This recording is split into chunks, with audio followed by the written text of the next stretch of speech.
but the other side are scared because they know they stole the election and they do not want to sit on a table in which they are going to be told the truth. And we maintain that according to the official results, we have won this election fair and square. 2008, in one evening, found me in a club in the suburbs. And in that club was a man who would later become the CS for Interior, and another man who is related with the first family.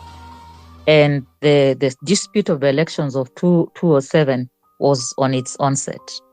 And these guys high-fived each other, very senior citizens. And they high-fived each other and they laughed. And they said, you stole votes from the Rakanivi. And the other guy said, and you also stole votes.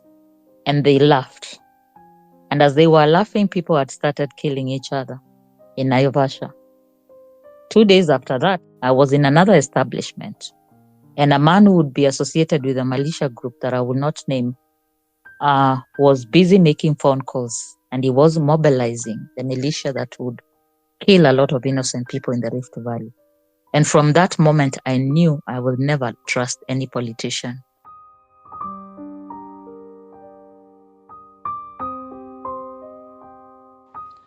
Another sad case or cases were the cases of classmates chasing the other classmates away. I remember Collins Oduor. I remember Douglas. I've forgotten his second name or his family name. I remember the case of Peter Maina. Peter Maina was our CU official chairman. I'm a chairperson. And he was one of those youths involved in chasing away the other unwanted tribe in Naivasha. So after all this happened, and there was life came back to normal, the family of Collins and the family of Douglas, they happened to come back to Naivasha. They came back, begin from zero, or to take up their jobs. I think, if I'm not wrong, the family of Collins Oduor was working in one of the flower farms. So you can imagine the mood. We are seated in class. There sits Peter Maina. There sits Collins Oduor. Here sits Douglas. And they know very well you were holding a machete na ulikuwa unanikimbiza. And I tried to plead with you because ninakujua and tunajuana, and they were actually very, oh my God, they were actually very good friends. Yeah. So you can imagine the trauma that remains in these souls. And then people have to pretend that everything is just normal.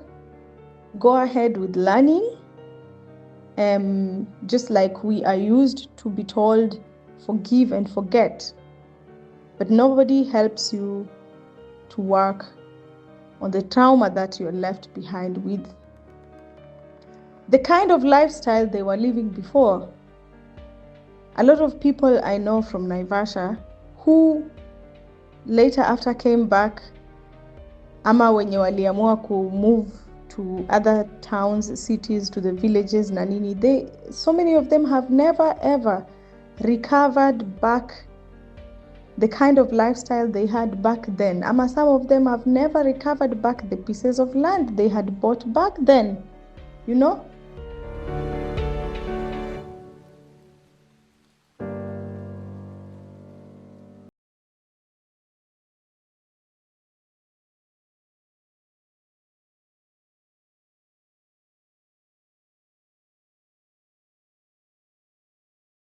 Truly ready to have this discussion, Eli.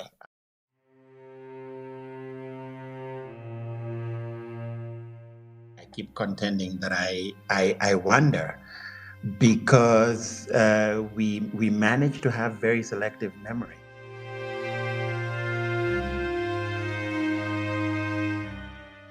The one part that Kenyans pretend they don't remember is that there was a campaign called 41 Against 1 for 2 years that led to the murders.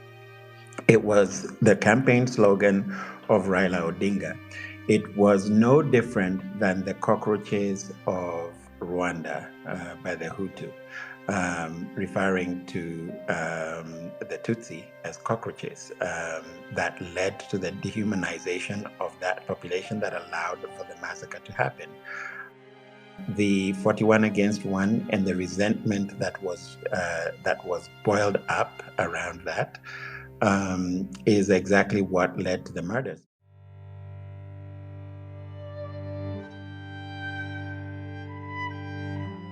My cousin was murdered then.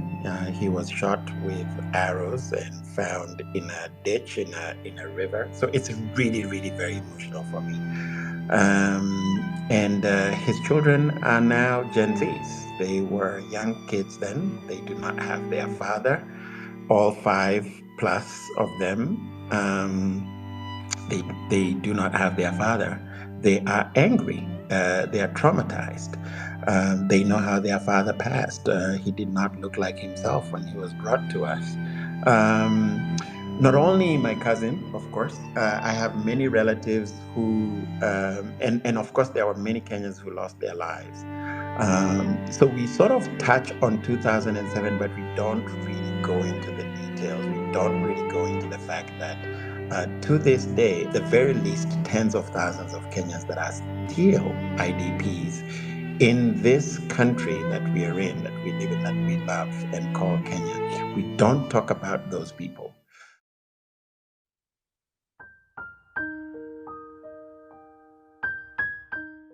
Are these children of a lesser God? Why do the politicians not talk about these IDPs? Why have they not been resettled? I have many, many relatives who lost their plots, not wealthy plantation owners, who lost plots, half-acre plots, 1 acre, 2 acres, 3 acres, 5 acres, 10 acres.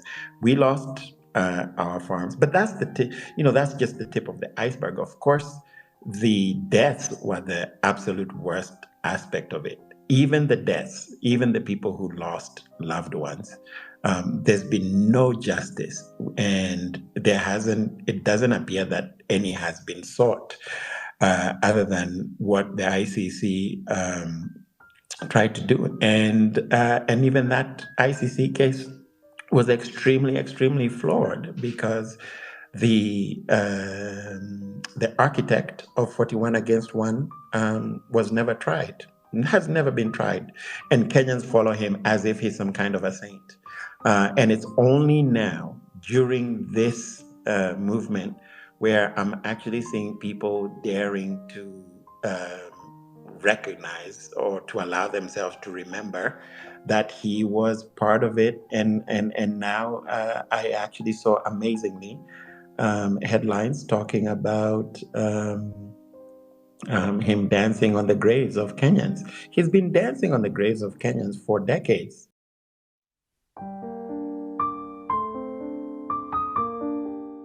Where we're headed as a people, if you're not comfortable to even feel safe to be citizens of this country, then it asks the questions, then, what price must we pay to please the powers that be? First of all, I'll start with Nyamisa. Why are you angry with Mr. Sang?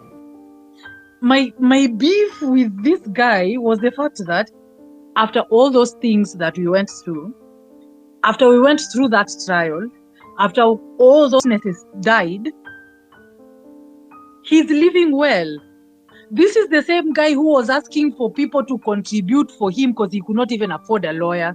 He could not even afford a place to sleep akiwa huko Hague.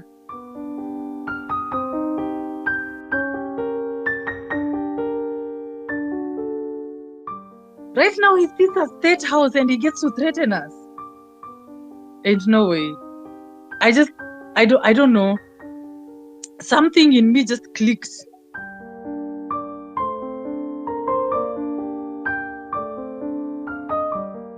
Let's use Rwanda as an example.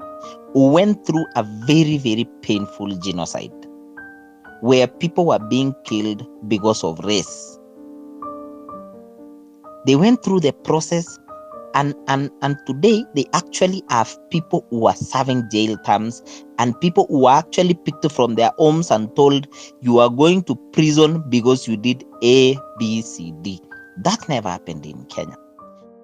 The same people who have brought all these problems cannot be the ones solving the problems because it has worked to their advantage. So we cannot at any moment wish that Raila can solve issues dealing with Kikuyus and Luos, or Uhuru, issues dealing with Kalenjins, or Ruto, issues pertaining Kikuyus. It cannot. Kalonzo, issues pertaining Kambas and other neighbors. These are political narratives that have been inherited from our forefathers, previous presidents, previous political leaders, and they must come to a halt. So it is the political players and it is these people, the principalities and powers that are using our poverty, that are using our historical injustices, that are using our grievances to fight against each other for their own benefits, right? And I think it's very right that you mentioned that we should not bring this issue of so-and-so against so-and-so in terms of ethnic balkanization. There is a whole question of electoral reforms, issues about the server, issues about polling stations, issue about rigging elections. The people of Naivasha are angry and suspicious, and so are turning on each other. Kalonzo's, the issue was, they were never talking about those issues. When their interest was to be the leader of opposition, now they are crying foul and pretending to be opposition. When they had the chance to be in Bomas, they never raised those issues. The issue of Sava, Raila has not talked about it now. How could they, like, every single time I see these people tweet things, I just keep asking myself, how could you?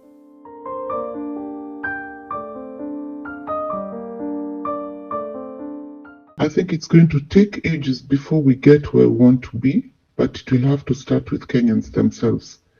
Years of injustices that include allocation of resources, education, among others, cannot be overlooked.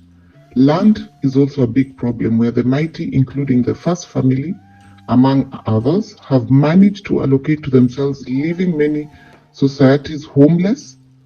This is one major issue that actually divides us, or rather is used to divide us come election. There seems to be deep-rooted issues that the electorate are not able to sideline, thus affecting how we vote. Fact is, 1. Election was stolen in 2007 and Martha Karua swore in Kibaki. In a functioning system, both should have gone to jail. Ruto and Uhuru should never have been anywhere near leadership since 2013, but Kenyans thought differently. The entitlement major tribes have that if one of them is not in government, then nothing can go forward is also a problem. Come election, we always have problems. We have over 42 tribes in Kenya, but we have tribes that feel entitled. Most people, including politicians, don't go to the ballot for Kenya. They go to the ballot for my tribe. And that's a big portion of the electorate. Number 4, I feel Raila should exit politics and not be seen anywhere near it. The man has become power greedy. This is not about fighting anymore. If he was a statesman, he could do it at the comfort of his zone. Kenyans will go to the ballot in 2027 divided more than ever. The faces you'll see will just be recycled. Why? Unfortunately, we love mediocrity. That's why we turn serious issues into jokes and laugh about them. When you look at the serious issues affecting us, be it poverty, be it education, Look at the Gen Z movement that's happening right now. If you look closely, the minute there's misunderstanding, it turns back and goes back to the tribal line. We need to mature, or rather evolve our mindset before talking about integrity. An average Kenyan is a liar. Not honest when dealing with anyone, steals when given a chance, cheats when given a chance. Just try to give even the normal plumber a job. Nobody is honest. Go around, do some research. You'll find every second person tries to just steal from someone. This is a mindset that needs to stop. They love anything that shows, umetoka block. Riches are admired. Kenyans are overly materialistic and greedy. No amount of talk will change us. It's not new that all witnesses in the ICC case disappeared or died. People still decided to vote for Ruto. The church decided they were going to support Ruto because with the brown envelopes, they thought that they were going to have a share, or that's going to be the order of the day. If you ask me, the noise we hear on the internet